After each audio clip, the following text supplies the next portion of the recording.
الحمد لله الذي أنعمنا بنعمة الإيمان والإسلام والإحسان وهي أعظم نعم. أشهد أن لا إله إلا الله وحده لا شريك له الملك القدوس السلام وأشهد أن محمدا عبده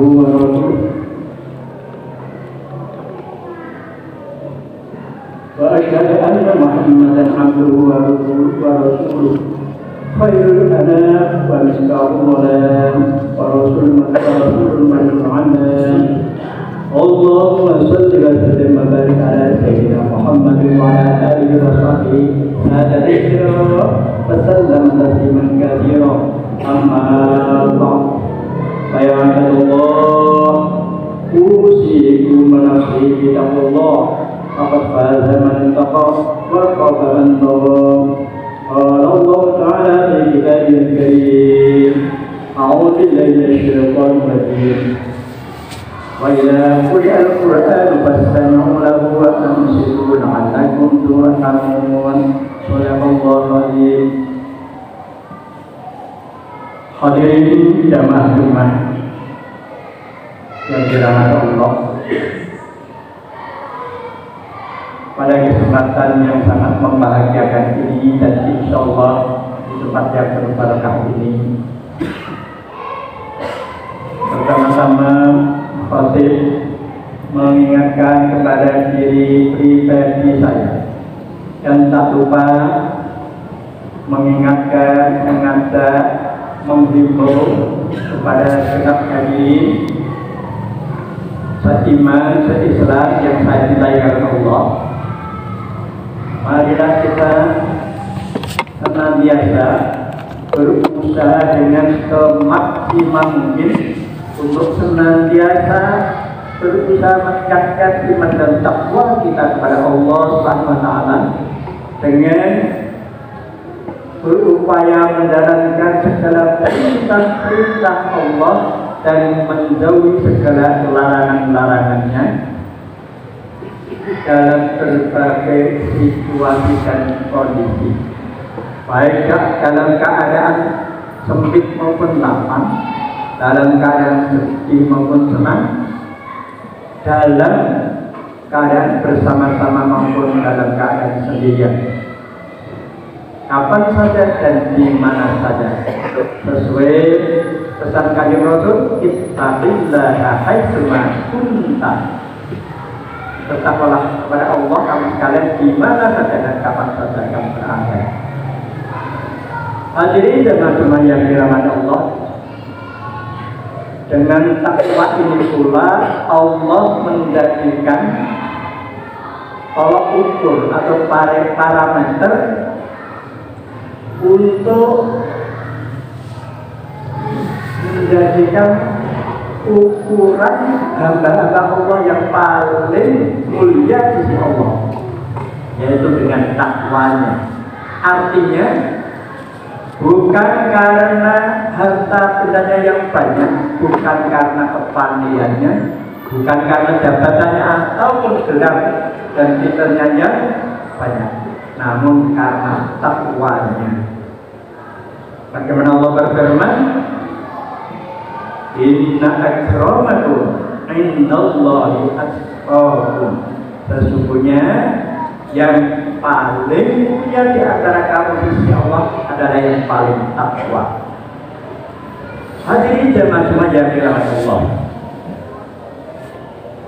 sebelum saya menyampaikan ke materi inti, perkenankanlah saya untuk menyampaikan pendahuluan sebagaimana Allah telah berfirman yang telah saya baca di muka, wa idza quri'al qur'an fastami'u lahu wa ansitu la'allakum turhamun. Artinya kurang lebih, apabila dibacakan Al-Quran maka dengarkanlah dan perhatikanlah agar kamu sekalian mendapat rahmat dari Allah. Apa itu rahmat? Rahmat itu karunia Allah, karunia yang sangat agung, Karena apa? Manusia, seorang hamba bisa masuk surga karena rahmat Allah semata, bukan karena amalnya, karena banyak ibadahnya dan sebagainya. Untuk itu dari sepenggal ayat ini ada kekurangan-kurangnya, ada pelajaran yang harus kita perhatikan dan insya Allah bisa kita jadikan sebagai pedoman. Yang pertama, bahwa apabila ada orang membaca Al-Quran, kita diperintahkan untuk mendengarkan dan memperhatikan agar kita mendapat rahmat. Ini yang pertama. Yang kedua, ketika seorang imam menjadi imam dari sebuah jamaah yang itu bacanya jahat, maka seorang imam tersebut membaca Al-Quran sebagai makmum wajib harus memperhatikan, mendengarkan. Kalau di dalam mazhab Syafi'i dan khususnya ulama-ulama Syafi'iyah, ketika sholat berjamaah kemudian seorang imam itu membaca Al-Quran, maka makmum yang mengikuti mazhab Syafi'i akan membaca Al-Fatihah. Dan di saat makmum membaca Fatihah itulah seorang imam yang dari ulama Syafi'iyah mengambil kebijakan, yaitu mengambil jeda sejenak, memberi kesempatan makmum untuk membaca surat Al-Fatihah. Jadi ketika imam Allahumma amin tidak langsung bismillahirrahmanirrahim, tapi mengambil jeda, kira-kira makmum selesai membaca Fatihah mungkin baru membaca surat. Yang ketiga, firman Allah itu mengingatkan begini, bahwa barang siapa mendengar pada anak Al-Quran yang ketiga ini, maksudnya adalah ketika seorang khotib Jumat, siapapun khotibnya, ketika baru berkhutbah, maka jamaah wajib mendengarkan daripada khutbah tersebut. Bahkan orang yang zikir saja, memakai tasbih kemudian baca Allah dengan berupaya menghitung tasbihnya, itu pun tidak dibenarkan, karena zikir pada saat sholat Jumat adalah telinga kita yang berzikir pada Allah. Nah, ini kalau ada orang yang soleh tapi kurang ilmunya, biasanya sok zikir ketika saat khotib baru berkhutbah. Apalagi yang ketika khotib sedang berbicara kemudian jamaah berbicara sendiri, lebih-lebih lagi. Ini tadi disampaikan oleh muadzin bahwa akan lalu sia-sia, ya. Kemudian bagaimana kalau orang yang tidur tidak bermain-main, tidak bicara, tidak jangan selalu. Tapi apakah waktu situ wasma'u apa mendengar apa tidak? Apa memperhatikan atau tidak? Kalau tidak memperhatikan, tidak mendengarkan, berarti dia akan mendapatkan rahmat dari Allah. Itulah sedikit sepenggal potong ayat yang sebagai pendahuluan atau yang akan saya sampaikan. Hadirin jemaah yang dirahmati Allah, untuk berikutnya saya ingin menyampaikan sebuah surat yang cukup pendek dan insya Allah para jemaah sekarang sudah hafal dan tahu artinya. Jadi surat, satu surat yang disebut surat Al-Maun. A'udzubillahi minasyaitonir rajim. Bismillahirrahmanirrahim. Ara'aita alladzi yukadzibu bid-din wa dzalika alladzi yad'u al-yatima wa la yahuddu 'ala ta'amil miskin. Fawailul lil musallin alladziina hum 'an salatihim sahun alladziina hum yura'una wa yamna'una al-ma'un. Hadirin jemaah yang dirahmati Allah, ini Allah berfirman mempertanyakan, bertanya ya, namun kemudian oleh Allah dijelaskan atau dijawab sendiri oleh Allah. Terjemahan bebasnya kurang lebih, walaupun Anda sekalian sudah paham, namun marilah kita sama-sama ulang kembali, kita kaji. Ara'aita alladzi yukadzibu bid-din. Tahukah kamu siapakah pendusta agama itu? Ini pertanyaan dari Allah. Tahukah kamu siapa pendusta agama itu? Adzalika allazi yad'u yatim, yaitu mereka orang-orang yang menghardik anak yatim, menghardik, menyanyiakan, membedak-bedak, tidak peduli terhadap anak yatim. Wala yahuddu 'ala ta'amil miskin, dan tidak menganjurkan memberi makan orang miskin. Wala yahuddu 'ala ta'amil miskin, wa wailul lil musallin alladziina hum 'an shalatihim sahun, dan celakalah neraka belah tempat orang yang sholat tapi sholatnya sahun, yaitu lalai. Alladzina hum yura'un, dan orang-orang yang ria, orang-orang yang pamer. Wa yamna'unal ma'un, dan enggan memberikan pinjaman pada barang yang berguna. Jadi jamaah yang dirahmati Allah, sedikit mari sekarang kita secara singkat, secara ringkas kita kasih bersama. Allah menanyakan kepada kita semuanya yang kemudian dijawab oleh Allah. Siapakah pendusta agama itu? Paling tidak menurut Al-Ma'un tadi ada 5 macamnya. Satu, orang yang menghardik anak yatim. Masa jalannya boro-boro memberi nyantun, bersikap santun, lama saja enggan, bahkan meminta-minta dan sebagainya. Inilah satu pendusta agama.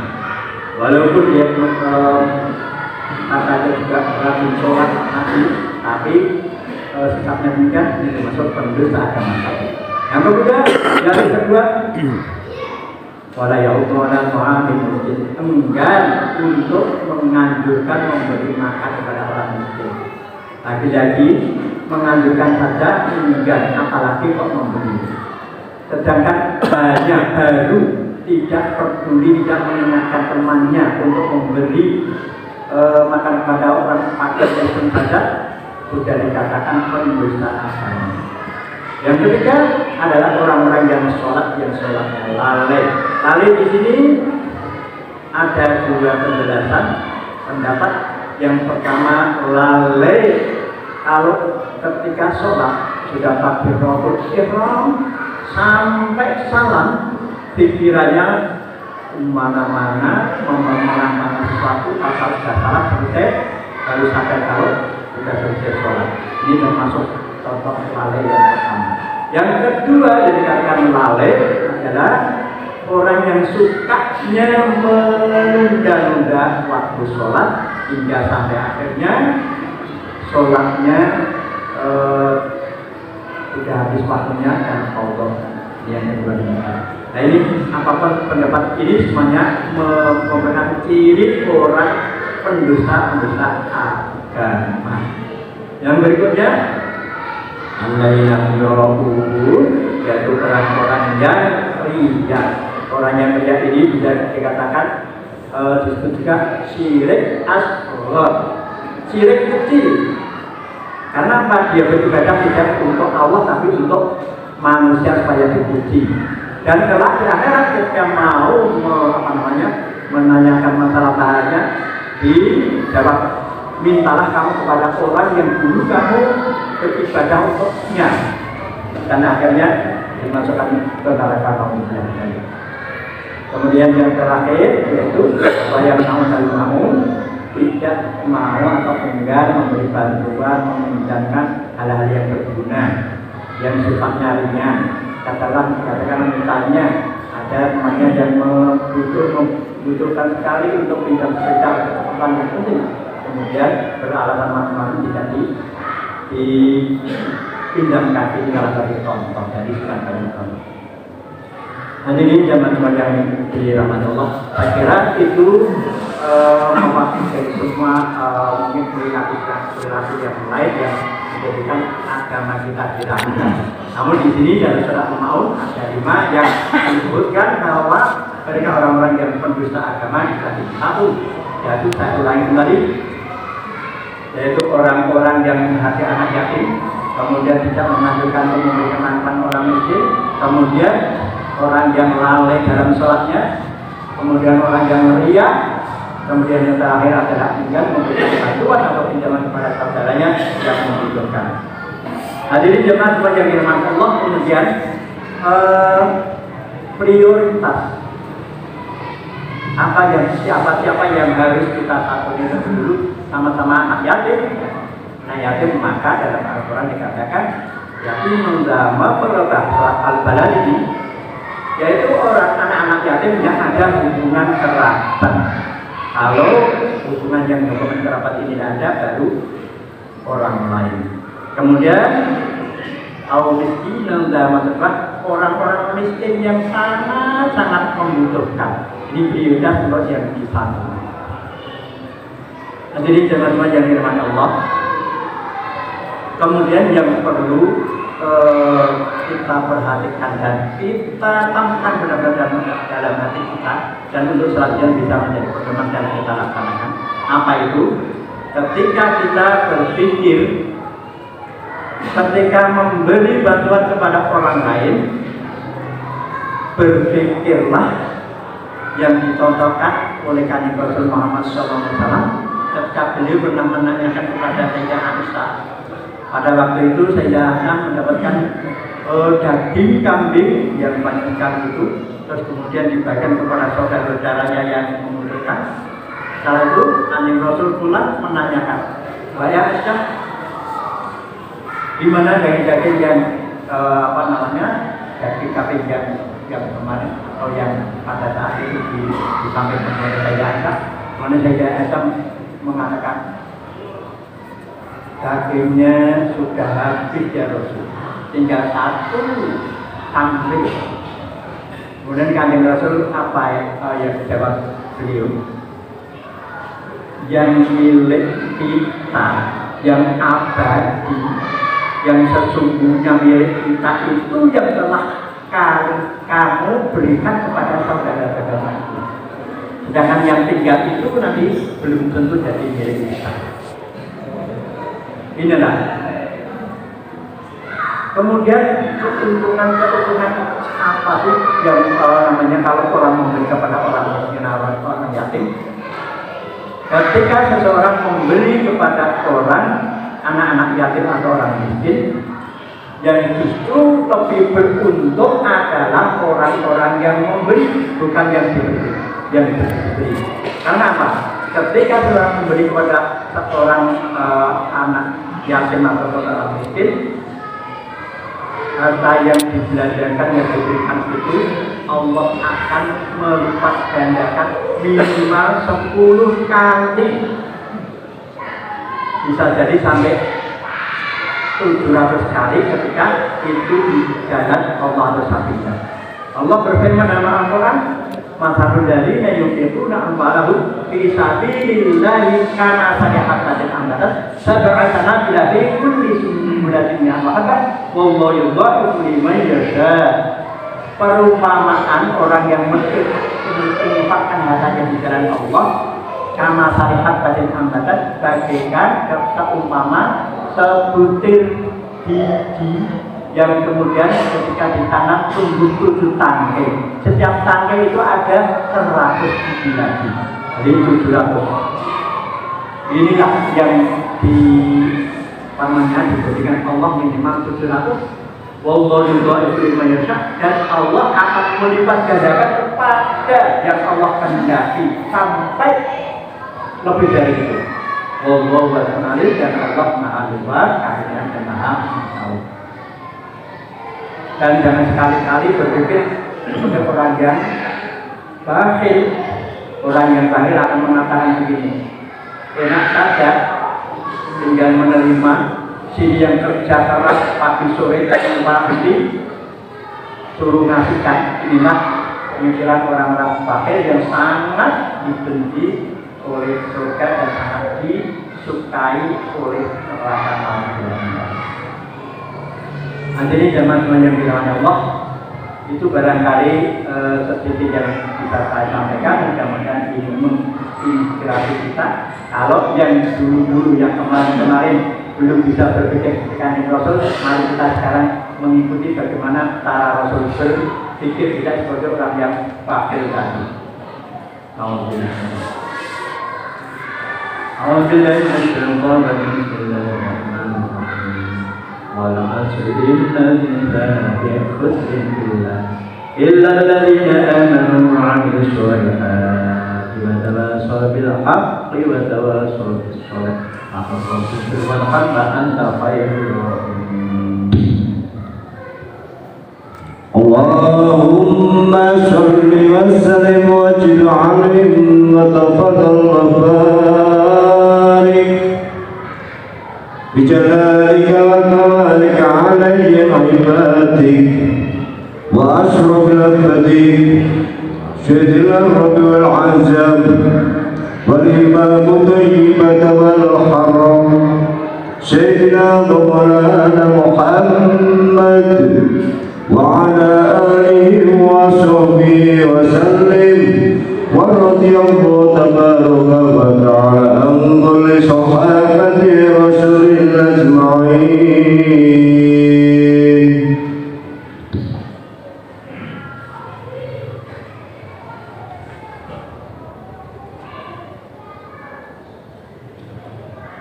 Alhamdulillah hamdan katsiran kama amara asyhadu an la ilaha illallah wa la syarika lah ya man liman tahada wa asyhadu anna sayyidina Muhammadan abduhu wa rasuluhu sayyidul khalaqi wal sallallahu alaihi Muhammad wa ala alihi wa sahbihi wa sallam tasliman katsiran amma ba'd wa ya ayyuhan wa fa'alul khairat wajtanibu 'anil sayyi'at inna Allaha wa malaikatahu yusholluna 'alan nabi ya ayyuhalladzina amanu shollu 'alaihi wa sallimu taslima fatihi wa ta'ala wa sallu ala nabiyina wa sallam Allahumma sholli ala sayyidina Muhammad wa ala alihi wa ala tabi'ina wa tabi'in warḍa'na bi rahmatika ya arhamar rahimin. Allahumma ighfir lil mu'minina wal muslimina wal muslimat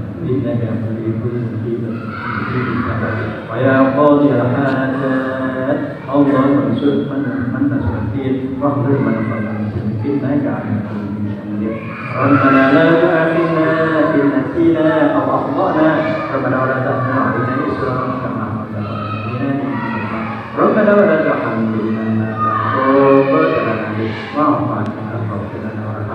أنت مولانا فانصرنا على القوم الكافرين ربنا اغفر لنا ولإخواننا الذين سبقونا بالإيمان ولا تجعل في قلوبنا غلا للذين آمنوا ربنا إنك رؤوف رحيم ربنا آتنا في الدنيا حسنة وفي الآخرة حسنة وقنا عذاب والحمد لله رب العالمين. عباد الله إن الله يأمر بالعدل والإحسان وإيتاء ذي القربى وينهى عن الفحشاء